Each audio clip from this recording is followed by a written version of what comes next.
नमस्कार। आप देख रहे हैं ASTV 24 अंक संवाद। ASTV 24 अंक संवाद में आप सभी दर्शकों का स्वागत है। की टीम पहुंची है उत्तर प्रदेश के लखीमपुर खीरी के विकासखंड धौरारा के ग्राम पंचायत अमेठी में, जहां पर शिक्षा संघर्ष मोर्चा के राष्ट्रीय अध्यक्ष महेश गंभीर जी का ये आवास है और उसी आवास पर हम पहुंचे हैं और उनके द्वारा जो एक शिक्षा के तहत ये समिति बनाई गई है और उन्होंने इसका नाम जो रखा है शिक्षा संघर्ष मोर्चा। क्योंकि शिक्षा, हिंदुस्तान अगर पिछड़ा है तो सबसे बड़ी उसकी विडंबना शिक्षा है और शिक्षा के प्रति जब तक हिंदुस्तान का एक बच्चा जागरूक नहीं होगा, संभवतः उस हिसाब से विकास हिंदुस्तान का संभव नहीं है। हम दिखाना चाहेंगे, अपने कैमरामैन से कहेंगे कि ये सभी पदाधिकारी हैं जिन्होंने शिक्षा का संकल्प उठाया है और शिक्षा के प्रति एक जागरूक होने का काम किया है। और हम अपने चैनल के माध्यम से कहेंगे कि जो भी लोग यहाँ पर आए हुए हैं, बैठे अगर 10 काम है तो 10 काम में शिक्षा की चर्चा कहीं ना कहीं से जरूर करें। हमारे साथ है राष्ट्रीय अध्यक्ष शिक्षा संघर्ष मोर्चा के महेश गंभीर जी और उनके साथ में सभी पदाधिकारी हैं। हमारे प्रदेश अध्यक्ष जी हैं श्री अभय अवस्थी जी, हमारे साथ संजय दीक्षित जी, विवेक सिंह और काफी सारे लोग हैं पदाधिकारी। और इसी के संदर्भ में हम कुछ जानना चाहेंगे अपने राष्ट्रीय अध्यक्ष महेश गंभीर जी से।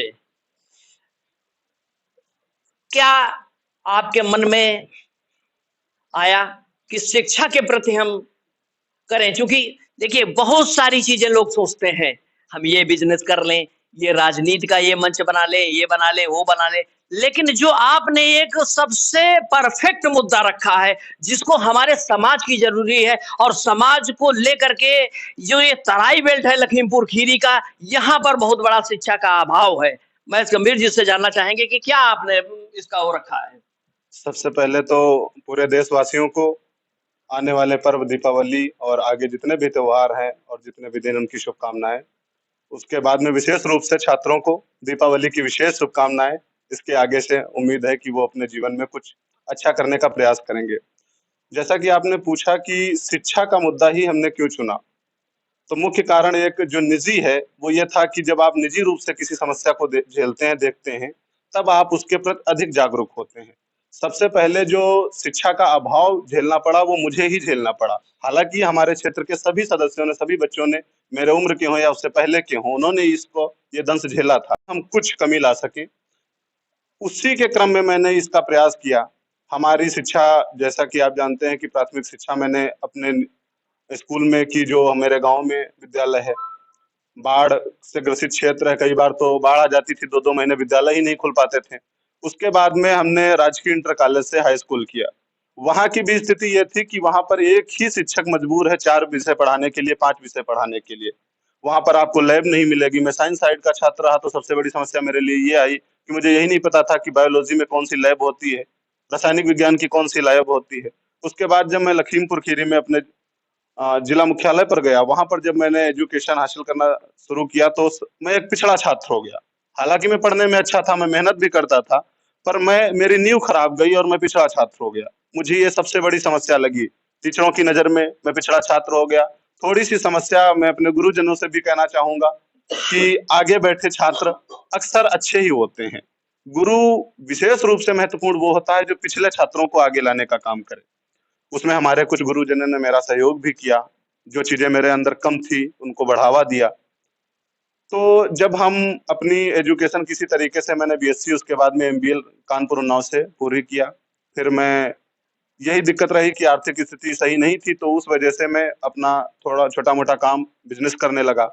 जब ये होता है कि मेरे मन में ये था कि किसी न किसी दिन मैं एक शुरुआत जरूर करूंगा। अपने हम उम्र या अपने से छोटे पीछे की जो पीढ़ी है, मैं अक्सर कहता भी रहता हूँ ये बात को कि जब भी छात्रों से मिलता हूँ तो मैं कहता हूँ कि मैं आईएएस करना चाहता था। मैंने सिविल की तैयारी भी की, पर कुछ परेशानियां और यही न्यू की जो दिक्कत थी और मेरी इकोनॉमिकल परेशानियां ऐसी थी कि मैं आगे नहीं जा सका। तो मैं उनसे यही कहता हूँ कि वो मैं एक नदी की तरह समझता हूँ और वो उस नदी में मुझे तैरना नहीं आया।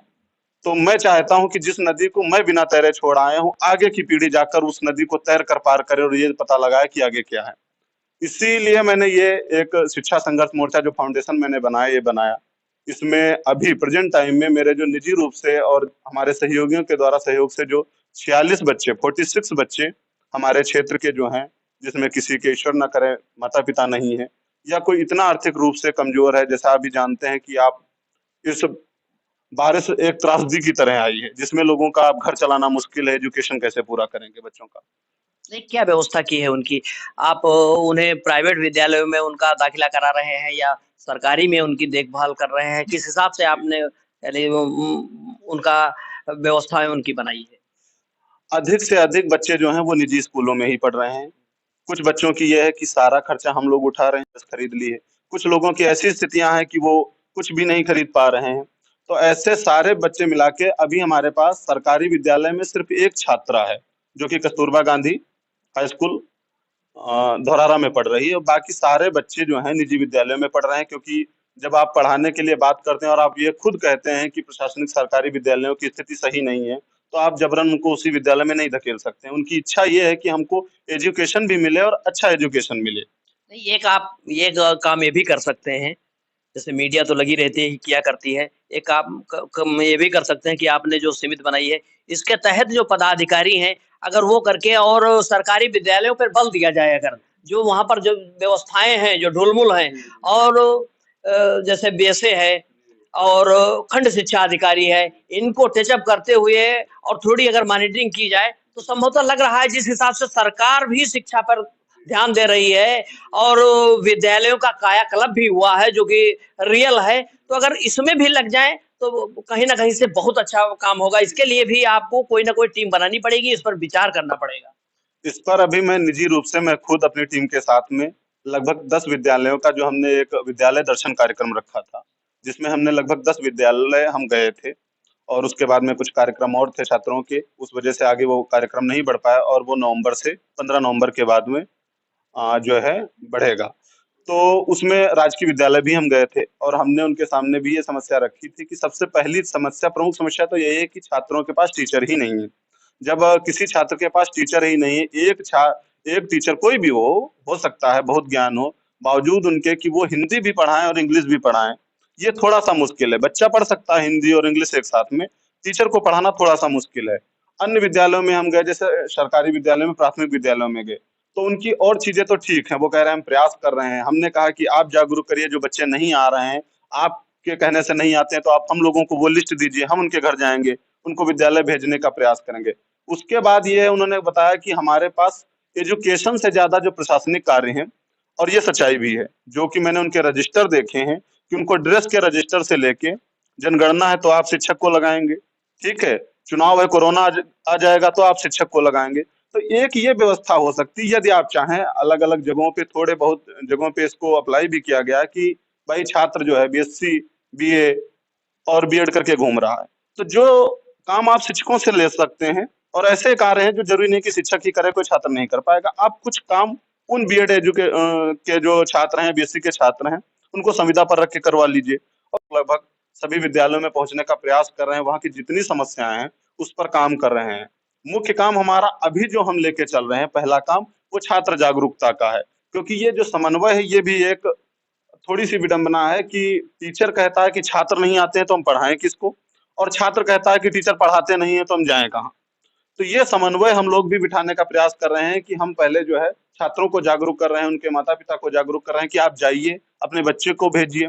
उसके बाद अगर आप कम पढ़े-लिखे हैं, हम फिर आपके यहाँ आएँगे। 1 महीने के बाद हम आपके बच्चे की देखेंगे कि भाई कुछ प्रोग्रेस हुआ है, पढ़ाते हैं, नहीं पढ़ाते हैं। हम फिर जाकर शिक्षक से मिलेंगे कि अब आपकी क्या समस्या है? छात्र आपके यहाँ आ रहा है। तो ऐसे करके हम इसको आगे बढ़ा रहे हैं। ये शिक्षा की बात हुई। आज के इस बिजी जीवन में यदि कोई निस्वार्थ भाव से यदि ऐसी मुहिम चलाता है, ऐसी मन के अंदर ऐसा संकल्प करता है, देखिए किसी न किसी को हम 10 रुपए दे दें, 10,000 दे दें, 10 लाख दे दें, वो खत्म हो जाएगा। लेकिन शिक्षा का एक ऐसा गुण है, अगर हमने सही तरीके से दे दिया और सही तरीके से उसने स्वीकार कर लिया, ग्रहण कर लिया, तो पता नहीं वो क्या बन जाए। तो इसके लिए हम अपने चैनल के माध्यम से आपको कोट-कोट धन्यवाद देते हैं। और अभी कफारा में मेला चल रहा था, आप वहाँ मुख्य अतिथि थे। वहाँ पर फिर जब हमें दूसरे दिन जब हम आए, तीसरे दिन आए, तो एक चर्चा का माहौल बना।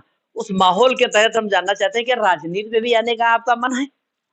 जो एक सत्यता है, जी, जी। जो एक कि अभी हमारा राजनीति में आने का कोई इरादा नहीं है। हाँ, इतना ज़रूर है, हमें राजनीति को प्रभावित करने का इरादा ज़रूर है, क्योंकि हमारी माँगें हैं और कुछ माँगें हमारी राजनीति से भी जुड़ी हैं। तो हमारा ये मानना है कि छात्र राजनीति का स्तंभ है। कोई भी छात्र हो, चाहे जो 14 साल का है, वो 5 साल बाद 19 साल का हो जाएगा, वोट डालने वाला। तो मेरा ये मानना ज़रूर है कि जब हम कहें और हम खड़े हों, हमारे पीछे जब 4000 छात्र हों, तो 4000 वोट भी हों और वो वोट चुनाव को प्रभावित करते हों। तो ये हमारा इरादा है कि भाई हम एक फाउंडेशन चला रहे हैं, ऐसा फाउंडेशन जिसमें नेता ना तो रुचि लेते हैं और ना लेना चाहते हैं। उनकी एक वजह ये भी है क्योंकि वो मानते हैं कि प्राथमिक विद्यालय का छात्र उनके किस काम का है। कक्षा 6-7 साल का छात्र 12 साल 13 साल का है, वो उनके लिए वोट नहीं है। तो वो उसकी बात ही नहीं करते। यदि हम उसको बात भी करते हैं, तो देखा जाएगा जो कि एक सबसे बड़ा हथियार है राजनीतिक, वो इस्तेमाल कर दिया जाता है। तो हमारा ये इरादा ज़रूर है कि जब भी कोई छोटा चुनाव या बड़ा चुनाव हो, तो हम अपनी माँगों के साथ में उस राजनीति को प्रभावित कर सकें। मेरा निजी इरादा नहीं है कि मैं राजनीति में अभी आऊँ। भविष्य की मैं कुछ नहीं कह सकता हूँ, निजी महत्वाकांक्षा बदलती रहती है, हो भी सकता है। परंतु अभी जो मेरा काम है, अभी अपने संगठन को मजबूत करना, अपने क्षेत्र में अपने फाउंडेशन को बढ़ाना, चूँकि हमारा फाउंडेशन राष्ट्रीय है, इसको राष्ट्रीय लेवल पर ले जाना अभी मेरा निजी जो उद्देश्य है, वो ये है। देखिए, मैं आपसे सीधे तौर पर हमने पूछा है, लोग केवल चर्चाएँ करते थे, तो उनके लिए भी इस हमारे चैनल के माध्यम से जो लोग देखेंगे, उनके भी समझ में आ जाएगा कि अभी आपकी क्या रणनीति है। कोई बता रहा था अमेठी की प्रधानी लड़ेंगे, कोई कह रहा था कि यदि यहाँ से विधानसभा चुनाव लड़ेंगे। एक कटु सत्य है जी, जो जी। बिल्कुल रियल में मैं कह रहा हूँ। जी, जी। तो इस पर इसीलिए हमने आपसे ये सवाल किया। जी, जी। और एएस टीवी 24 न्यूज़ चैनल के परिवार की तरफ से आपके शिक्षा को जो आप बढ़ावा दे रहे हैं, इसके लिए आपकी पूरी टीम को कोटि-कोटि धन्यवाद है, बधाई है। और 24 घंटे हमारी टीम आपके साथ में खड़ी रहेगी, क्योंकि शिक्षा ही एक ऐसा अनमोल रतन है। शिक्षा एक ऐसी चाबी है जो कि विकास के हर ताले को खोल सकती है। एएस टीवी 24 से मैं राष्ट्रीय समाचार संपादक बुद्धेश पांडे, अमेठी, लखीमपुर खीरी।